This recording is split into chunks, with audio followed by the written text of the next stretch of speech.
Valdis Story Abyssal City is a great game, but it's also a game that can piss me off to no end at times.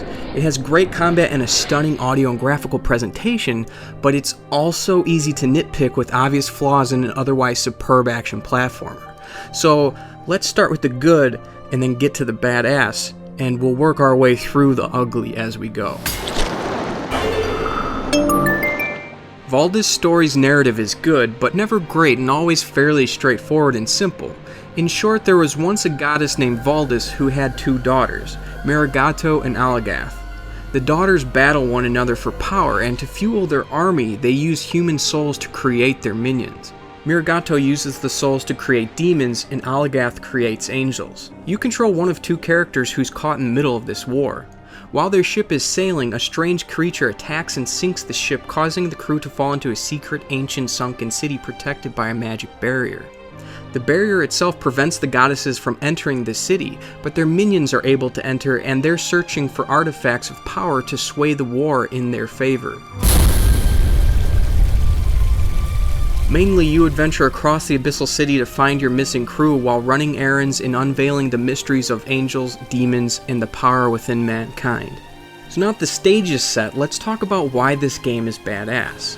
The initial aspects that caught my attention was the amazing visuals of the Abyssal City.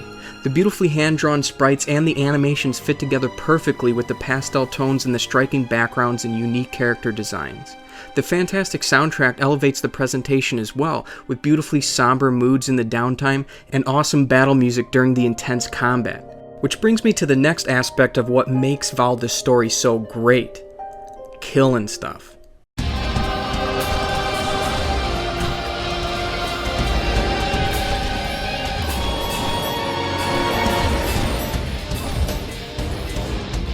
For a 2D action platformer, Valdis Story's combat is second to none. Its nuanced, versatile, and fast-paced action makes sure there's never a dull moment. You could think of the combat like Devil May Cry was attached to a two-dimensional plane, but with a strong emphasis on RPG elements. There's gear to equip, materials to loot and take to a blacksmith to upgrade items, skill trees, and a power meter that can be built up to unleash one of several different super attacks to make your character's playstyle unique. But for the most part, combat is broke down into heavy and light attacks mixed together with spells and evasion charges. An evasion charge allows you to pass through any attack or enemy for just a second and plays a huge part into combat. If intelligent use of evasion charges isn't made, you will die. Spells, on the other hand, come in 6 different categories. There's spells ranging from healing and protection to enchanting your weapon with ice or fire and much more. But spells are also where Valdis Story controls your progression through the environment. When you come across an obstacle that seems impassable, it's usually due to the fact that you have not collected the proper elemental spell from one of the game's many challenging bosses. In most situations, spells like the ability to plant a large block of ice as a stepping stone or the ever-famous double jump are needed to move forward. This is where one of the nitpicking flaws comes into play. Some spells like the ice block, for example, have absolutely no utility other than reaching high obstacles, and there's no way to quickly use this spell if it's not currently equipped. This might not sound like much, but the game's overall interfacing is extremely cumbersome, and in no time at all it becomes very annoying to repeatedly go back and forth to the menu over and over because you need to swap out a spell just to jump over something. Adventuring and the general flow of the game could have benefited greatly from some sort of quick select wheel or a hotbar for spells. Another aspect that slows down the overall flow of the game is the platforming itself. The platforming challenges spread throughout the different maps can be extremely frustrating and leave you stranded, partly because the smallest mistake will penalize you, but it's also due in part to fighting against the controls at times. I use the Xbox 360 controller for Windows while playing, and I'd highly recommend anyone who's interested to do the same. But regardless of the controller, at no point did I feel like Valdis Story reached the platforming competence of something like, say, Super Meat Boy.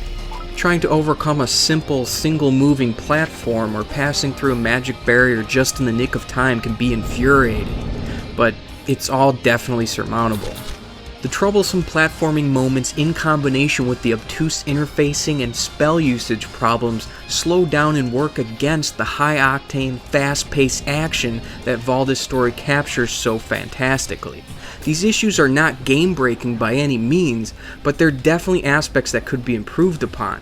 And really, that's what you should take away from this. The game has some issues, but the combat and presentation is the backbone of Valdis Story, which more than make up for any shortcomings the game may have. After all was said and done, it took me about 8 hours to finish the game in one playthrough, and by the end I had really enjoyed Valdis Story in its entirety. Just when I thought I had seen the coolest boss battle, or heard the best song, or gazed upon the most unique environment, the game proved me wrong.